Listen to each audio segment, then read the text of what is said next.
Hola, Miguel. ¿qué tal? ¿Me escuchan? Sí, sí te podemos escuchar. Ok, genial. Te Genial, voy a presentar un poquito. Miguel gracias. impulsa la biotecnología de microalgas a nivel artesanal e industrial en el Perú y en el mundo. Investiga y desarrolla tecnología para la industria de microalgas desde el 2006. Fundó en el Perú un proyecto que impulsa el consumo, comercialización y producción de espirulina como fuente de alimentación sostenible. El tema que nos trae hoy día es espirulina, la mejor fuente de alimentación y su potencial social. Miguel, ya puedes proyectar para que comiences la ponencia. Excelente. A ver, eh, ¿se me escucha bien? Sí, yo te escucho perfectamente. No sé si los demás. Sí se escucha bien. Sí te escuchamos, Un Miguel. segundito. Ujú. Perfecto. A ver, voy a compartir la pantalla.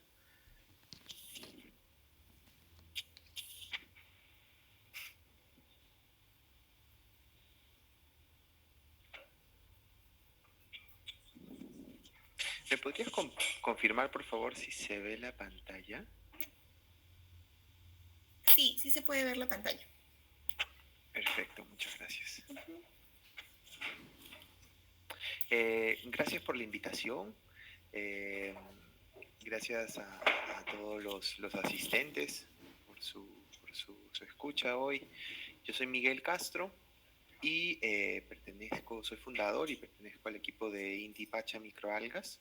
Como comentaron, nos encargamos de difundir esta cianobacteria, ¿no? Que se conoce normalmente como alga. Ya les voy a hablar más del tema. Esta charla la he enfocado en cuanto al potencial social de la espirulina y voy a mencionar varios puntos desde lo más básico y si tienen alguna consulta un poquito más técnica, con gusto se las puedo responder. Espirulina en el Perú, la mejor fuente de alimentación y su potencial social. Ya les voy a explicar por qué toco este tema del potencial social. Yo soy especialista en tecnología de microalgas, aplicado mayormente a esta cianobacteria llamada espirulina. Para introducirlos al tema, quiero mencionar estas estadísticas que sacó la FAO en el 2019, en las cuales se menciona eh, que para el 2050 Miguel, en el disculpa que te mundo, moleste. Lo que pasa dime, es que no, solamente ha quedado en la primera diapositiva ¿no se ve la diapositiva? y tampoco se ve como que estás perdón, Ah, en pantalla completa. No sé si puedes de repente dejar de compartir y volver a compartir. sí, voy a hacer eso porque aquí me sale la pantalla completa, pero me sale acá, a ver un segundito.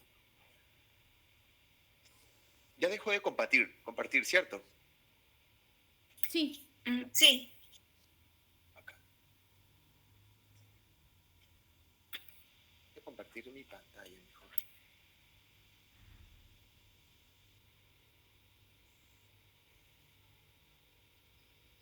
Ya, ahora confírmenme por favor si se puede ver la pantalla. Ahora sí se puede ver en pantalla completa. ¿Y cambia cuando cambio de slide?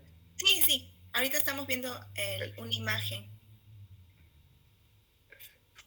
Ya, les comentaba que para introducirlos al tema, y es algo muy importante, eh, y la pandemia ha incrementado este tema.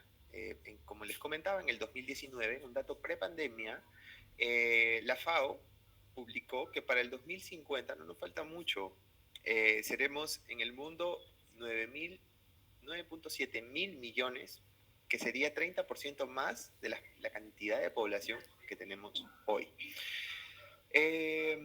No tengo el dato acá, pero ya varias noticias sacaron en este año que para el mes de julio la humanidad había utilizado el 100% de los recursos que produce la Tierra en un estado normal. Y luego de julio de este año ya estamos hablando de una sobreexplotación del sistema. ¿Y qué pasa cuando un sistema se sobreexplota?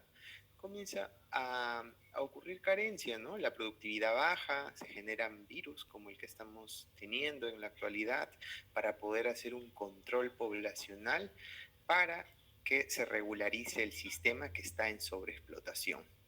En este caso,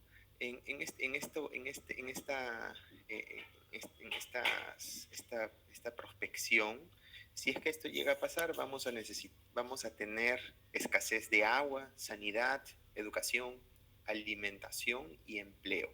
Si es cualquiera de estos temas que les menciono faltan, ya se está considerando un tema de pobreza. Otro tema para poder aterrizarlo más en Perú es el tema de la anemia. Según el Colegio de Médicos del Perú, existen regiones del país como Puno, donde la anemia afecta al 75% de los niños. Los índices más altos se han registrado en las regiones de la Sierra Sur y Central y en la Amazonía. Solo en el 2017, 60% de los niños y niñas entre 6 y 12 meses de edad padecía de anemia en todo el Perú. La anemia ataca al 53% de los niños, que pertenece al quintil de menores ingresos. El quintil es una unidad económica que separa a la población en 5, en base a su nivel de ingresos, y cada uno tiene el mismo número de personas. Entonces, para más o menos entender este dato, el 53% de niños tiene anemia y pertenece al quintil de menores ingresos, y al 28% de los que se ubican en el quintil de mayores ingresos. O sea, no es un tema solo de pobreza, de escasos recursos. Hay algo también importante. Luego de la crisis, esto fue post pandemia, les saco una imagen de una publicación de Eduardo Segarra, investigador principal del GRADI, que dice: de la pandemia a la crisis de alimentos en Perú.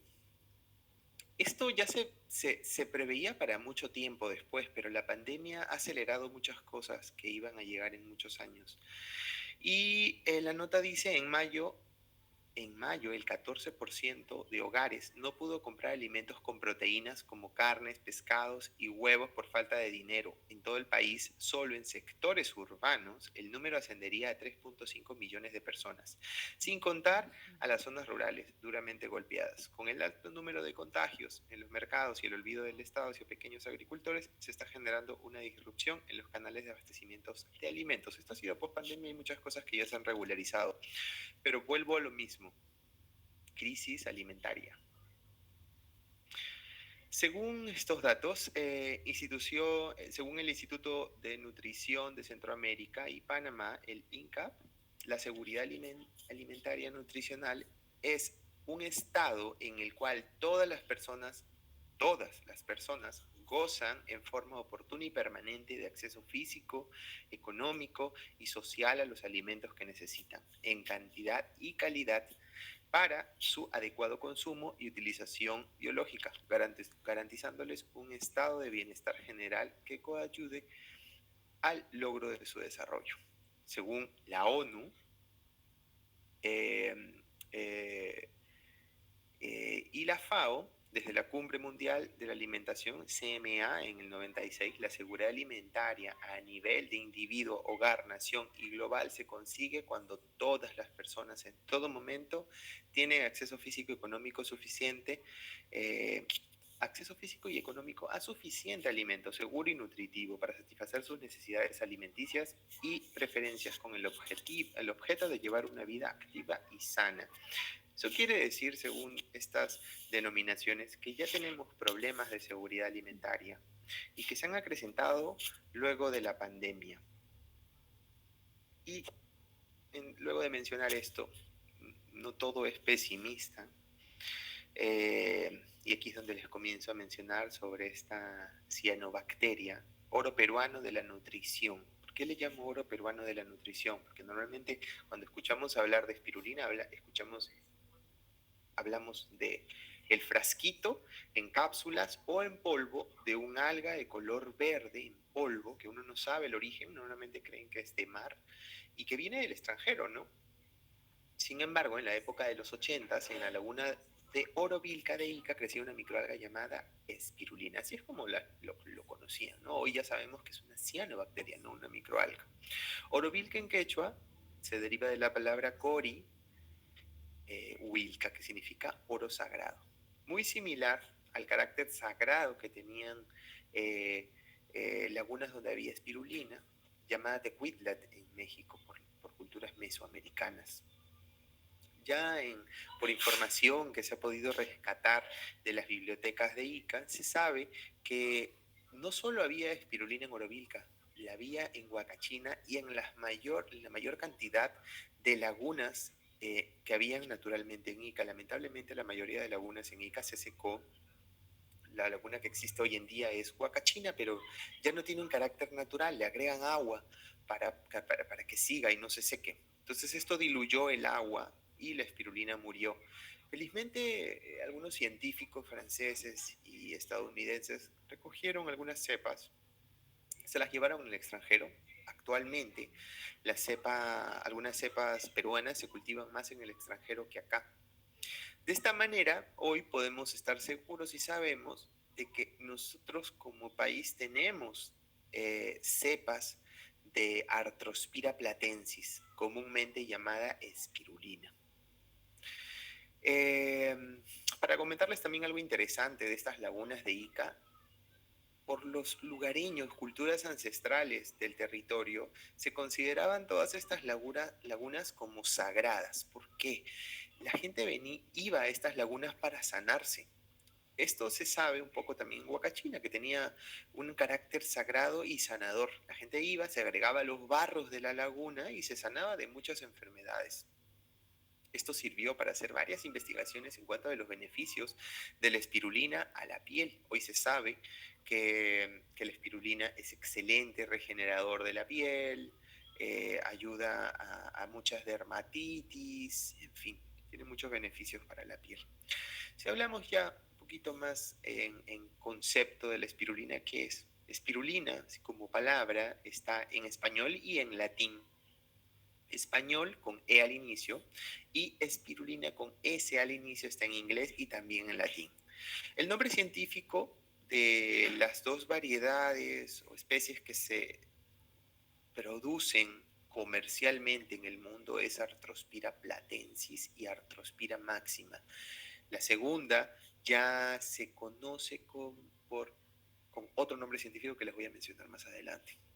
En el medio natural, como les comentaba, vivía naturalmente en lagunas en zonas tropicales alrededor del mundo, como Huacachina y Orovilca en la antigüedad. Ella vive en medios extremos. Aquí un punto importante. Alto en sus medios naturales necesita un alto pH, alta alcalinidad y salinidad. Ese es un medio extremo, es un organismo extremófilo. ¿Por qué es tan importante este dato? Porque gracias a estas características, si logramos recrear estas características en lagunas, pozas, recipientes controlados, podemos mantener una inocuidad de manera muy fácil de mantener y se puede estar hablando de un cultivo accesible a muchas personas. Aquí en Perú tenemos las variedades más conocidas, son la de Orovilca, miren aquí la foto. Esta foto está con un fondo negro, pero es una foto al microscopio del tricoma, de una espirulina. Miren, tiene una forma ondeada y también algunas rectas. Esta cepa fue recolectada por el científico Ripley Fox, que la recolectó en la década de los 80 en la laguna de Orovilca, por eso es que tiene su nombre como cepa Orovilca. Gilles Planchon, un francés, recolectó en la década de los 90 espirulina en una laguna de Paracas, en Santo Domingo de Paracas. Miren, aquí les pongo una foto de la cepa de Paracas. Es como un resorte. De esta manera se descubrieron cepas de espirulina que actualmente se cultivan y consumen en diferentes partes del mundo. Como les comentaba sobre el cambio en la denominación de la Arthrospira maxima, que es una espirulina oriunda de, en su mayoría, México y lugares aledaños. Esta cianobacteria solo se ha encontrado en esos lugares. En cambio, Arthrospira platensis se ha encontrado en muchas partes del mundo. Aquí les pongo una hoja del reporte científico donde se sugiere ya el cambio de Arthrospira a Limnospira. Entonces ya no estaríamos hablando de artrospira máxima, sino de limnospira máxima. Para hacer un poquito de historia. Cuando hablamos de cianobacterias, tal vez el nombre, algunas personas que no están relacionadas con este micromundo no las conozcan mucho. Pero se las voy a presentar. La Tierra, como planeta, según varios científicos, tiene una antigüedad, una cantidad de tiempo de vida de 4.000 millones de años. Bueno, ya hoy, gracias a los estromatolitos, que son formaciones pétreas que se han hecho con cianobacterias, hasta hoy funcionando, hoy están en pie varios estromatolitos, se ha podido, gracias a estas formaciones rocosas, se ha podido ver la antigüedad de las cianobacterias.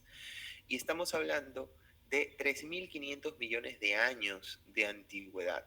Entonces, si nos ubicamos en la historia, estamos ante uno de los organismos más antiguos y como el generador de la vida y del ADN de la mayor cantidad de organismos vivos en el planeta.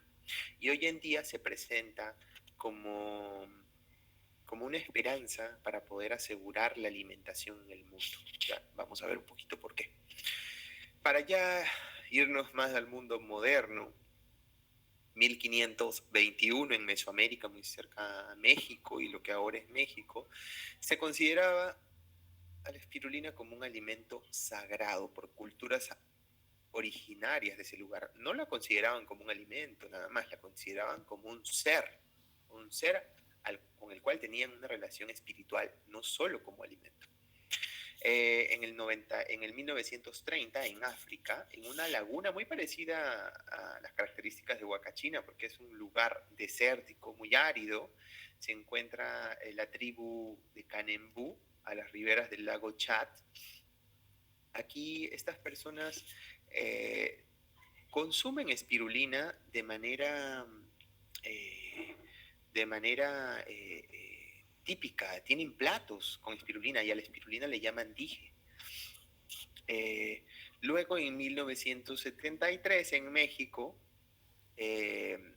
una laguna que utilizaban, la famosa laguna de Texcoco, que hoy casi ya no existe, en esa laguna se extraía soda cáustica, ¿no? Por medio de un proceso se producía la soda cáustica, pero extraían agua rica en bicarbonatos y carbonatos. Bueno, tuvieron varios problemas con afloraciones algales. Científicos que ya conocían la experiencia de África de 1930 llegaron a Texcoco e identificaron muy rápido que era espirulina. Bueno, luego de esto, la empresa, de haber producido sosa cáustica o soda cáustica, pasó a ser la empresa más grande de producción de espirulina de manera industrial. Ese es el primer hito ya de producción de espirulina en un sistema controlado. En 1980, en Perú, se descubrió la variedad de espirulina orobica, ya para aterrizarlo más en Perú, y en el 90, por Ripley Fox, se descubrió la cepa Paracas, que hoy la cepa Paracas es la más cultivada en Francia, por ejemplo. Francia son los mayores cultivadores artesanales de espirulina en el mundo. Ellos son los mayores consumidores de espirulina. El mayor consumo per cápita de espirulinas es de un francés. Tecuitla, así se llamaba a la espirulina oriunda en México. Estas son informaciones, fotos, recreaciones de cómo eran estas civilizaciones que estaban en el lago Texcoco, y estas civilizaciones cómo extraían las natas flotantes de espirulina para luego deshidratarlas y comerlas en tortillas, en panes, varias comidas que hacían. Era la columna vertebral en su nutrición. Y aquí les muestro algunas mujeres. Algo interesante acá para mencionar, antes de introducirnos al tema de África. En el lago Texcoco, en México, los encargados de la cosecha y proceso eran en su mayoría hombres y eran preparados. Se podría considerar como unos sacerdotes los que se dedicaban al cultivo de espirulina. En cambio, en África, el dije se extraía de la laguna, se hacían unos pequeños orificios en la tierra, el líquido filtraba y toda el alga se quedaba sobre la arena. Hacían unos cuadraditos formados con el dedo, los sacaban y estos se venden en los mercados. Es parte fundamental de su nutrición. Es más, algunas comunidades cercanas a ellos, no ellos, sufren de desnutrición, pero ellos tienen una alimentación perfecta por la espirulina. Algo de historia, hablar un poco sobre las organizaciones que se han interesado por la espirulina, como la ONU, desde hace mucho tiempo considera que la espirulina desde la década de los 70, se considera la espirulina, ellos ya lo mencionaron como que la espirulina es el alimento del futuro. Bueno, hoy ya es un alimento del presente.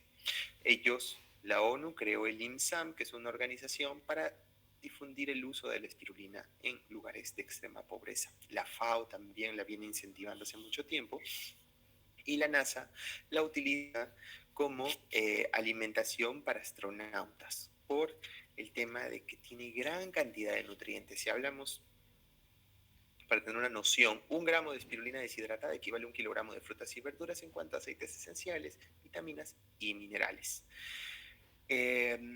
En cuanto a un enfoque para Perú, la espirulina, en cuanto a la riqueza nutricional, propiedades para la salud, facilidad de uso en la alimentación, la espirulina artesanal se adapta a todas las comidas, viabilidad tecnológica, es posible transferir la tecnología y se puede llegar a una tecnología muy práctica y sencilla, totalmente sostenible y bueno, los grandes retos que tenemos que hablar son las normativas y la trazabilidad, que les voy a hablar más adelante.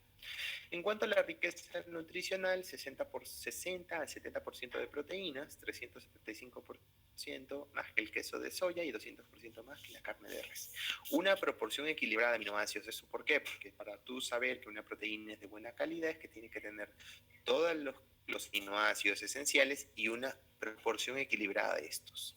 Luego, vitaminas tiene A, E, D, B1, B2, B3, B6 y B12. Omega 6, que es ácido gamma-linolénico. Los aceites esenciales de interés. Y los pigmentos, clorofila, ficocianina, betacaroteno. Muchos pigmentos. ¿Qué quiere decir? Un alimento que tiene muchos biofotones.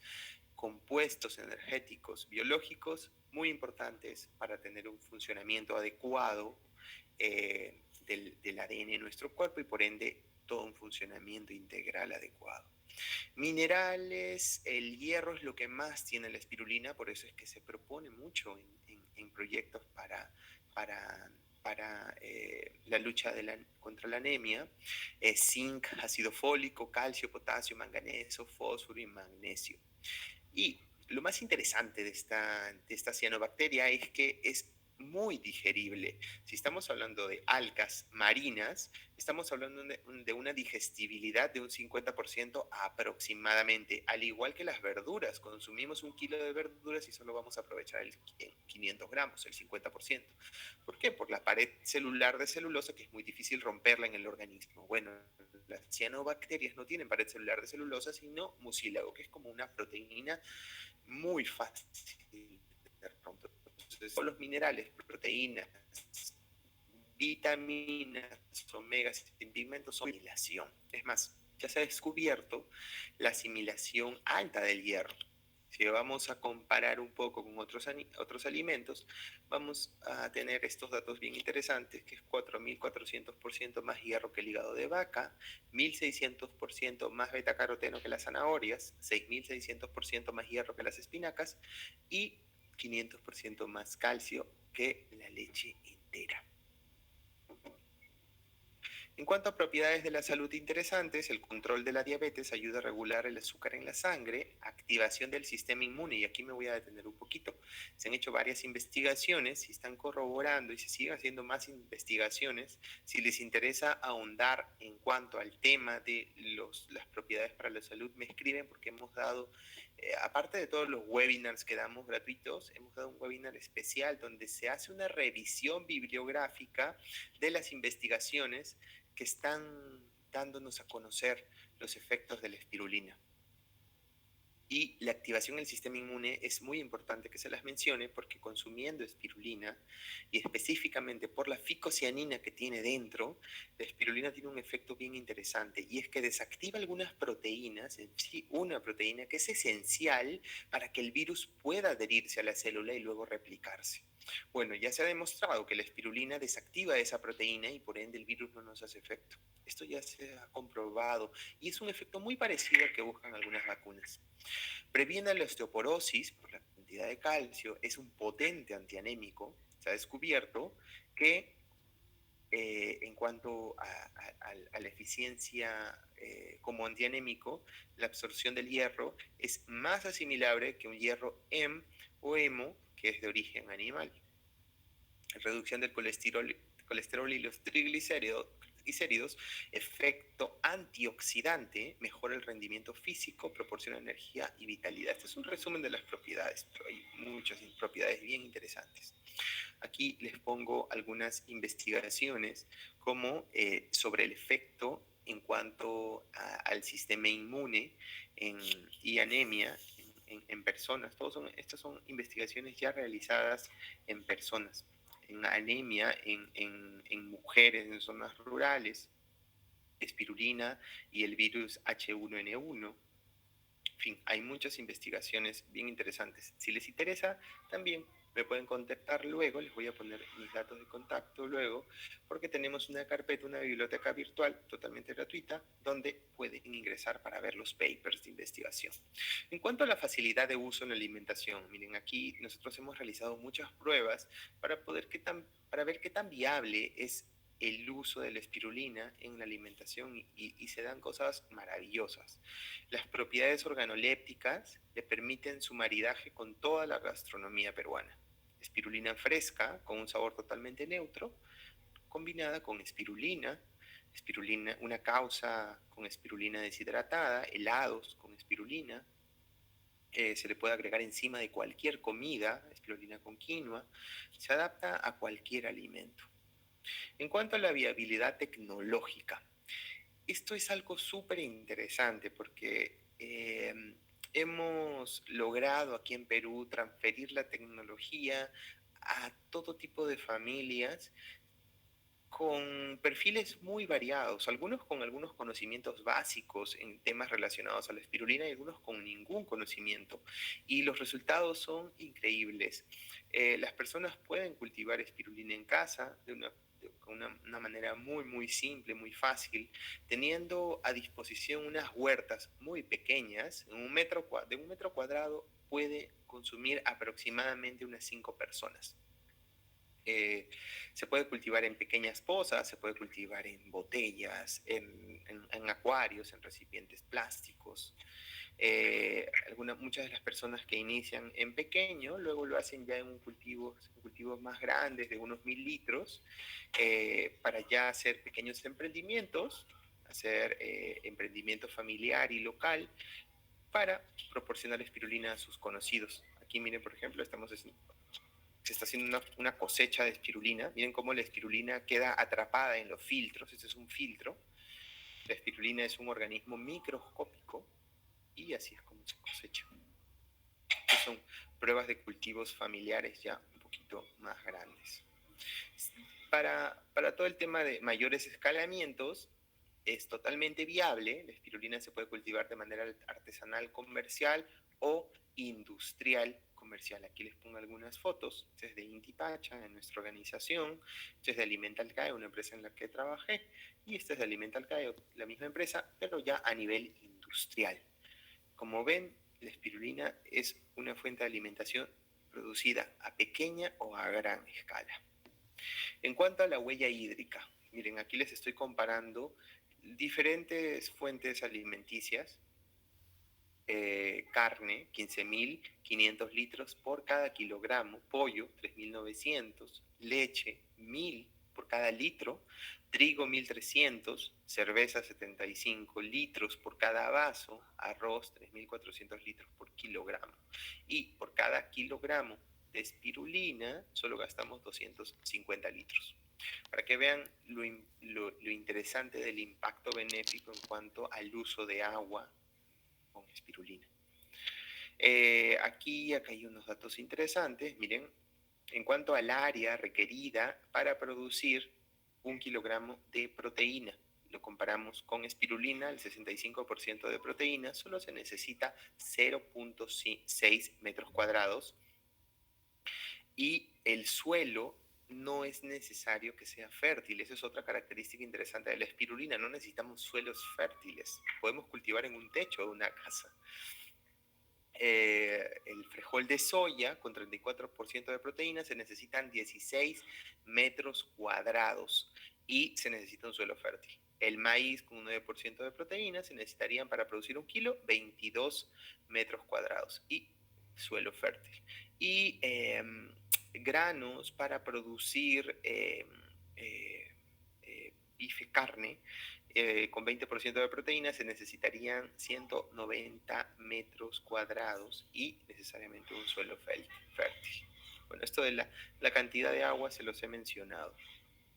En cuanto al medio ambiente, 1 metro cuadrado de cultivo de espirulina captura el equivalente a 5 metros cuadrados de bosque.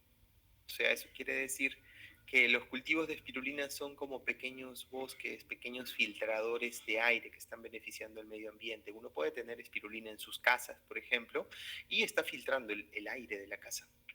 Ella, mientras está absorbiendo aire, porque para cultivar se necesitan unos agitadores que son unas bombitas de aire que están absorbiendo aire del medio ambiente e inyectándolo al cultivo. Entonces, de esta forma la espirulina podría purificar ambientes.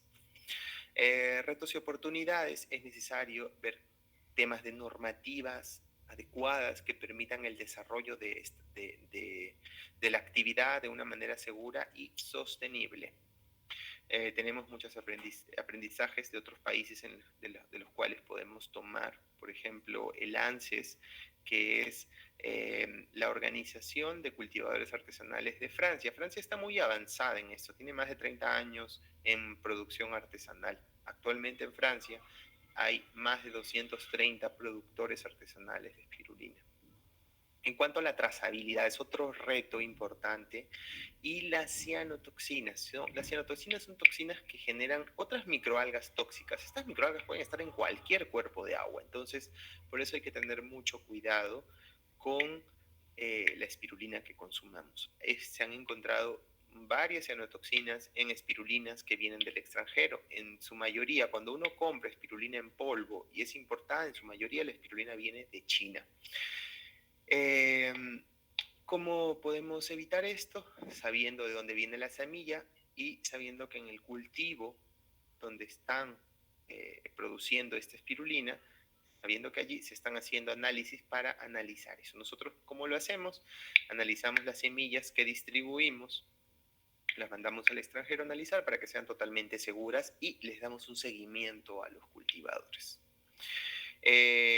Otra forma es el pH y análisis al microscopio directamente. Metales pesados, esto es un punto importante porque es un punto crítico y se controla con el tema de nutrientes, identificar bien la concentración de metales de los nutrientes y el agua. Tiene que ser un agua para consumo humano. Normalmente los estándares de agua para consumo humano son totalmente adecuados para el cultivo de espirulina. En cuanto a las microcistinas que son cianotoxinas, la OMS indica un límite de ingesta diaria tolerable a 0.04 microgramos por kilogramo por día de una persona, por kilogramo de una persona. Esto es exposición crónica. En Francia es un poquito más, 0.5 gramos por gramo de espirulina deshidratada, pero esto es por gramo. El otro era por kilogramo por persona por día. Esto sería 0.5 microgramos por gramo de espirulina deshidratada. Esto es según la organización El ANSES. Y en Estados Unidos permiten un poco más, el doble de lo de Francia, 1 microgramo por cada gramo de espirulina deshidratada. Estos datos aún no se están considerando en varios lugares donde se cultiva espirulina, pero nosotros ya los estamos considerando acá. Modo de detección de las microcistinas, para los que se desean especializar un poco en esto: cromatografía líquida de alto rendimiento junto con espectrofotómetro de masas en tándem.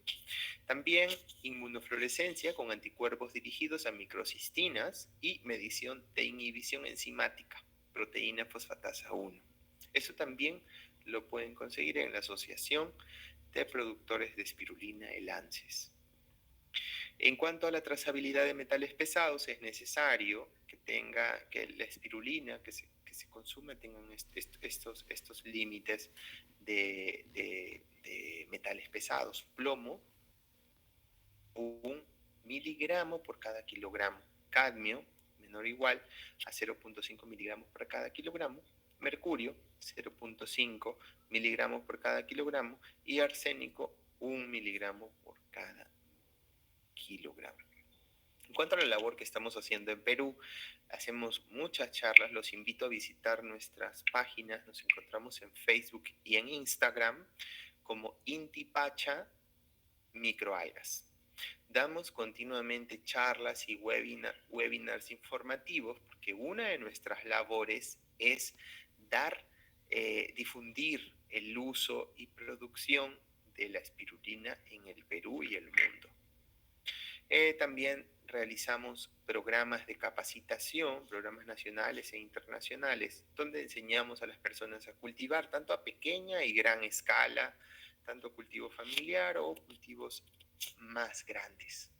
Pronto vamos a inaugurar nuestro local de capacitación en producción comercial de espirulina en la ciudad de Ica, y vamos a dar cursos para que más personas puedan instaurar un cultivo comercial con todos los estándares de calidad.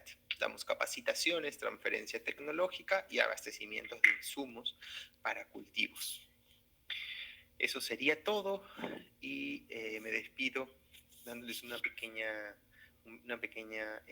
frase: sigamos haciendo de nuestro trabajo un servicio para el mundo. Muchas gracias por su atención. Como les comentaba, pueden encontrarnos en Instagram y Facebook como Intipacha Microalgas. Y este es mi mail para los que desean contactarme. Quedo al tanto para cualquier consulta.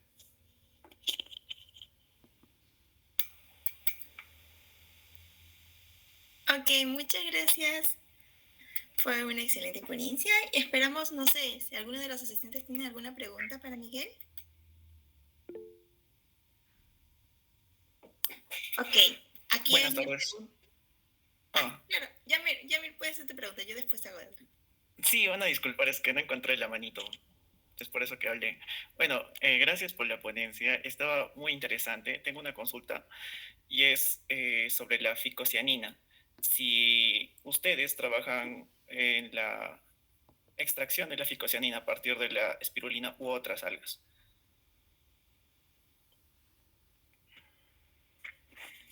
Nosotros no estamos haciendo ese proceso de manera comercial, pero a las personas que están cultivando en casa se lo enseñamos a hacer de una manera muy práctica en casa, con el objetivo de que ellos puedan extraer la ficocianina en un medio líquido, que puede ser agua destilada, por ejemplo, y puedan utilizarla en diferentes productos. Aún en Perú no se ha hecho un producto a base de ficocianina aún. Pero, como te comento, uno puede extraerla en casa de una manera muy simple. Está bien, gracias. Ok, muchas gracias. También tenemos otra pregunta de Edgar que dice: el proceso artesanal de producción de espirulina, ¿cuánto dura hasta la obtención en polvo del mismo? ¿Qué es o cómo es su presentación? Depende del volumen al que quieras llegar. Por ejemplo, si yo tengo un quiero llegar a un cultivo de 1000 litros y tengo un ambiente adecuado, unas temperaturas mayores de 30, eso se puede lograr en un invernadero, en un lugar donde tengo sol. Puedo llegar tranquilamente en 1 mes y medio a 2 meses a ese volumen. Y luego, una vez que yo llego al volumen adecuado, al volumen que quiero yo quedarme, puedo cosechar continuamente, ilimitadamente, dándole un correcto manejo.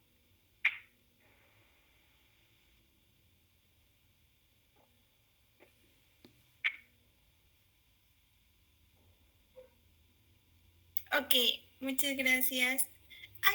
Creo que es como una duda que se presenta, ¿no? A veces cuando uno busca la palabra espirulina, entonces depende de la fuente que tú busques, siempre como que lo confunden ya sea un microalgo o en este caso una cianobacteria. La pregunta va dirigida a ese enfoque, dice, ¿por qué es ahora una bacteria, hablan de la espirulina, qué es la diferencia de un microalga? Ay, genial, qué interesante pregunta. Genial. Antes, hace mucho tiempo, todas eran llamadas algas. Luego se las llamó microalgas. Y luego,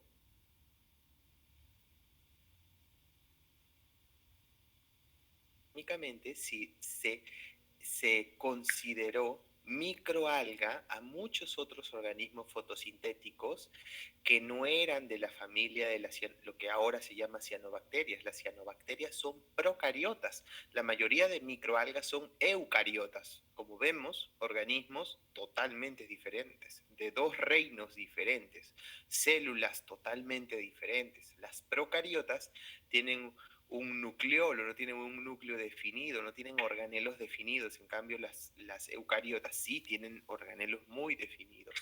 Básicamente, esa es la diferencia.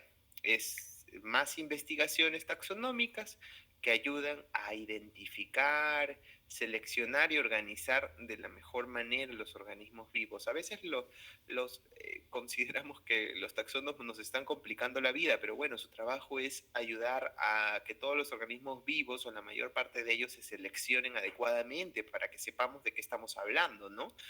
Por eso es que hoy podemos saber en Perú que tenemos tantas variedades de papa gracias a los estudios taxonómicos.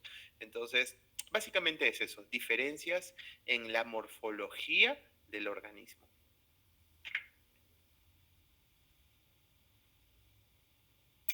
Ok, muchas gracias, Miguel. No sé si los asistentes tienen otra pregunta. Ok, parecer no. En este caso te agradecemos mucho por la ponencia de hoy día y esperamos realmente poder tener la oportunidad de tenerte en una siguiente oportunidad.